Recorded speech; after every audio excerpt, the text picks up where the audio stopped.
फिरोज भी कुछ समय बाद लंदन रवाना हो गए। वहां उन्होंने भी लंदन स्कूल ऑफ इकोनॉमिक्स में दाखिला ले लिया। मकसद उनका केवल इतना था कि वहां वो इंदिरा के नजदीक आ पाएंगे। इसमें उन्हें सफलता भी मिली। आखिरकार उन्होंने लंदन में इंदिरा का दिल जीत लिया।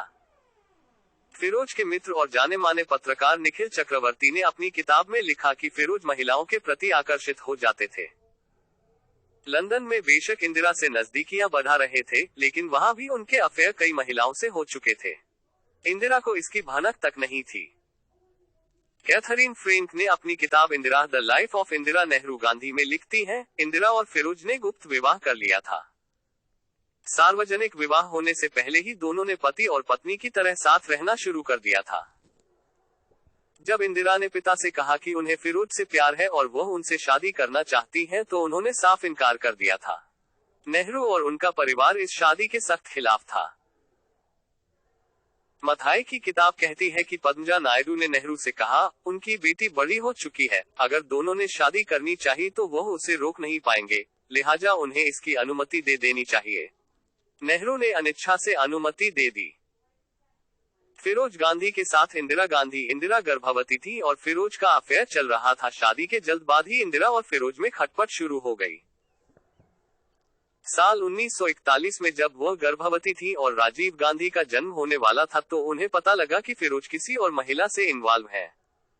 उनके कानों में फिरोज के अफेयर के एक नहीं कई किस्सों की खबरें पहुंच रही थी। इससे वो दुखी हो गई।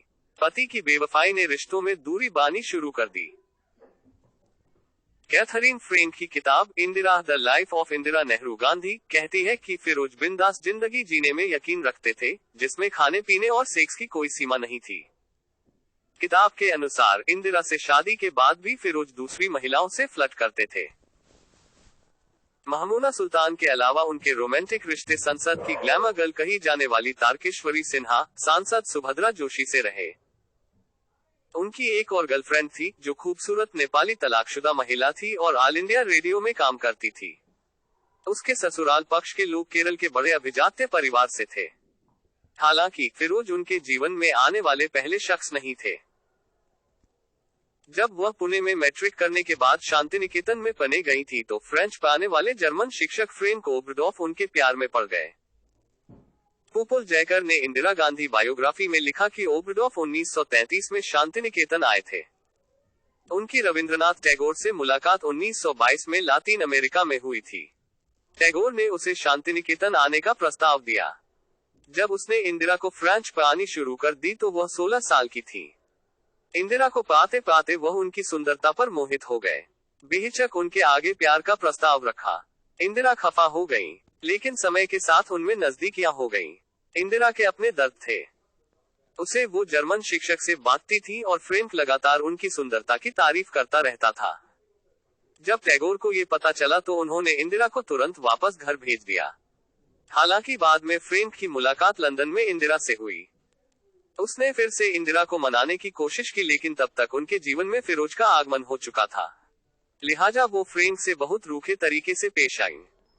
कैथरीन फ्रैंक अपनी किताब में लिखती हैं कि इंदिरा के जीवन में बाद में 2 और पुरुष आए। इनमें धीरेन्द्र ब्रह्मचारी और दिनेश सिंह शामिल थे।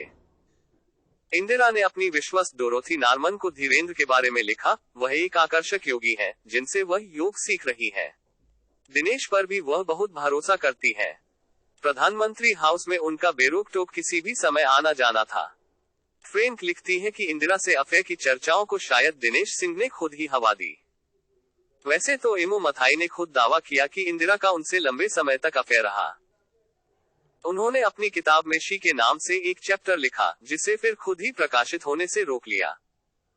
बताते हैं कि 80 के दशक में ये चैप्टर पता नहीं कहां से बाहर निकल आया। कहा जाता है कि इसे जाहिर करने में मेनका गांधी का हाथ था, जिसे उन्होंने उन लोगों को दिया जो इंदिरा के विरोधी थे। मथाई का